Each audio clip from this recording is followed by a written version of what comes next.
ఆచి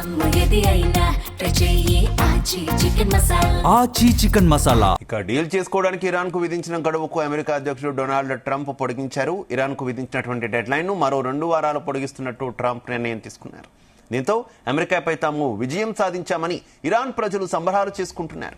రాజధాని టెహ్రాన్ లో రోడ్లపైకి జెండాలతో వచ్చి నినాదాలు చేస్తున్నారు. అమెరికా ఓటమిని ఒప్పుకొని తమ షరతులన్నింటికీ అంగీకరించిందని Iran supreme national security council statement release చేసింది. ఇకపై దాడులు ఉండవని, హార్ముజ్ పై ఇరాన్ నియంత్రణ కొనసాగింపు అంగీకరించింది. మరోవైపు ఇరాన్ పై విధించిన అన్ని ఆంక్షలను ఎత్తివేసేందుకు, ఇరాన్ కు పరిహారం చెల్లించేందుకు అంగీకరించిందని సంబరాలు చేసుకుంటున్నారు ఇరాన్ ప్రజలు.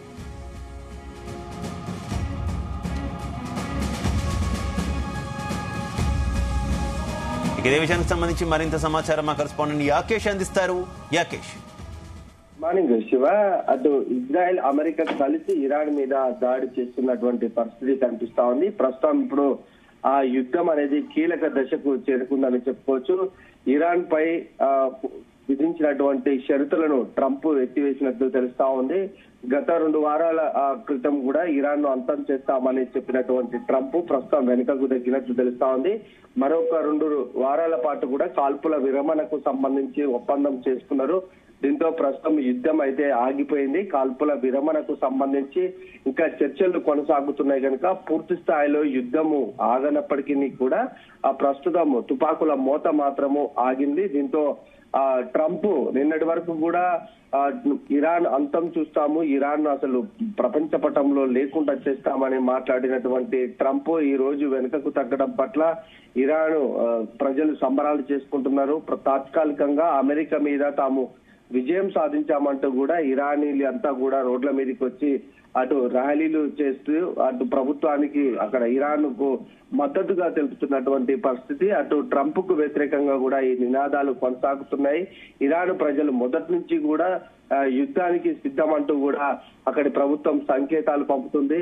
ఇటీవల కాలంలోనే 1,40,00,000 మంది ఇరానీలు కూడా యుద్ధానికి సిద్ధంగా ఉన్నాము, తమంతా కూడా యుద్ధ బరిలో ఉంటామంటూ కూడా స్పష్టం చేసినటువంటి పరిస్థితి. అయితే ట్రంప్ తీసుకుంటున్నటువంటి నిర్ణయాలన్నీ కూడా తప్పుడు నిర్ణయాలు ఉంటున్నాయి. అటు ఇరాన్ లో ఉన్నటువంటి ప్రజానీకమంతా కూడా ట్రంప్ చేస్తున్నటువంటి వ్యాఖ్యలను, ట్రంప్ తీసుకుంటున్నటువంటి నిర్ణయాలను కూడా పెద్ద ఎత్తున కూడా వ్యతిరేకిస్తున్నటువంటి సిచ్యువేషన్ గత కొంతకాలంగా కనిపిస్తా ఉంది. ఇరానే కాదు, అసలు ట్రంప్ ఎప్పుడు ఎలాంటి నిర్ణయం తీసుకుంటాడు, ఏ దేశం మీద యుద్ధానికి కాలు దూవుతాడో అర్థం కాని పరిస్థితి ప్రపంచ దేశాల్లో కనిపిస్తా ఉంది. ఇటీవల కాలంలోనే కొన్ని దేశాల్లో జరిగినటువంటి దాడులైతేంది, ప్రస్తుతం ఇరాన్ మీద గత కొంతకాలంగా ఎక్కడ లేని దాడులు చేయడము, ఇరాన్ ను పూర్తి స్థాయిలో అంతం చేయాలన్న ఉద్దేశంతో పెద్ద ఎత్తున కూడా అటు ఇజ్రాయెల్ తో కలిసి దాడులు చేయడము, క్షిపణి దాడులు, డ్రోన్ దాడులు, ఇలాంటి అనేకమైనటువంటి దాడులు చేసినటువంటి పరిస్థితులలో ఇరాన్ కూడా అందుకు తగ్గట్టుగానే ఎదుర్కొంది. తమ బలాన్ని చూపించుకోవడం కోసం ఎక్కడ ఇరాన్ అయితే తగ్గని సిచ్యువేషన్ కనిపించింది. ఆ ప్రపంచంలోనే అత్యాధునిక అటు రక్షణ రంగం ఉన్నటువంటి అమెరికాను ఎదుర్కోవడానికి ఇరాన్ గట్టి ప్రయత్నాలు చేసింది. ఆ నేపథ్యంలోనే ఇరాన్ ఎక్కడ తగ్గని సందర్భం కనిపించింది. దీంతో ట్రంప్ కొంత వెనుకకు తగ్గాల్సి వచ్చింది. మరొక వైపు ఇరాన్ నుంచి వచ్చేటువంటి అనేక సరుకులు దిగుమతికి అటు అవకాశం లేకపోయినటువంటి నేపథ్యంలో పూర్తిగా కూడా అది ప్రపంచ దేశాల మీద ఎఫెక్ట్ పడింది. ప్రధానంగా అటు గ్యాస్, పెట్రోల్, డీజిల్ కు సంబంధించి ఆయా రంగాల మీద భారీగా ఎఫెక్ట్ పడింది. దీంతో హార్ముజ్ జలసంధిని కూడా కఠినతరం చేసింది. అక్కడ నుంచి నౌకలు బయటికి ఇతర దేశాల్లోకి రావాలంటే తప్పనిసరిగా అటు అనుమతి తీసుకోవాలంటూ కూడా ఇరాన్ ప్రకటించింది. దీంతో చాలా దేశాలు అందుకు తగ్గట్టుగానే ఎదుర్కొంది. తమ బలాన్ని చూపించుకోవడం కోసం ఎక్కడ ఇరాన్ అయితే తగ్గని సిచ్యువేషన్ కనిపించింది. ఆ ప్రపంచంలోనే అత్యాధునిక అటు రక్షణ రంగం ఉన్నటువంటి అమెరికాను ఎదుర్కోవడానికి ఇరాన్ గట్టి ప్రయత్నాలు చేసింది.